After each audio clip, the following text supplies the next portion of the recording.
संस्कृत और हिंदी व्याकरण का महत्वपूर्ण प्रकरण संधि प्रकरण पढ़ने जा रहे हैं। जब दो वर्ण अत्यधिक समीप हों तो उनके मेल से जो परिवर्तन होता है उस परिवर्तन को हम संधि कहते हैं। संधि एक वर्ण प्रक्रिया है, तो आइए उसको हम बोर्ड पर देखते हैं। परिभाषा: दो वर्णों या अक्षरों के मेल से उत्पन्न विकार को संधि कहते हैं। जब दो वर्ण, स्वर हो या व्यंजन परस्पर अत्यधिक समीप हों तो उन वर्णों के मेल से उनके स्वरूप में परिवर्तन हो जाता है। इस परिवर्तन को ही संधि कहते हैं। तो अब देखते हैं, हम संधि के भेद देखते हैं। संधि के प्रमुख रूप से तीन भेद होते हैं: स्वर संधि, दूसरा व्यंजन संधि, तीसरा विसर्ग संधि। तो देखिए संधि के भेद: स्वर संधि, व्यंजन संधि, विसर्ग संधि।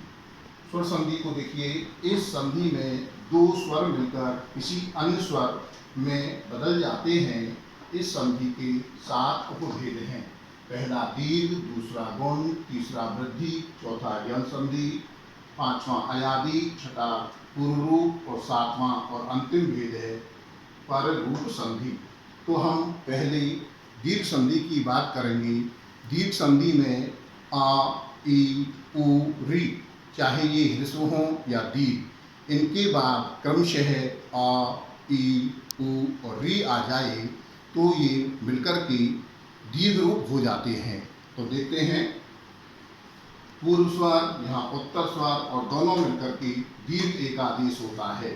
आ ह्रस्व या दीर्घ, उसके बाद आ ह्रस्व या दीर्घ, दोनों मिलकर के दीर्घ आ हो जाता है। इसी प्रकार ई के बाद समान ई आए तो उनका दीर्घ रूप ई हो जाता है।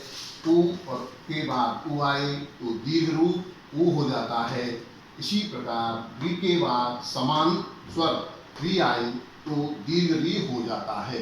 अब हम इन 4 वर्णों का जो परिवर्तन हुआ है उनको उदाहरण के माध्यम से समझाते हैं और समझते हैं। हेम धन आ लगे है, यहाँ में ए है और आलय में आ है। दोनों की अत्यधिक निकटता है और दोनों मिलकर के दीर्घ आ बनाते हैं, जो व्यंजन में मिलकर हिमालय बनाते हैं।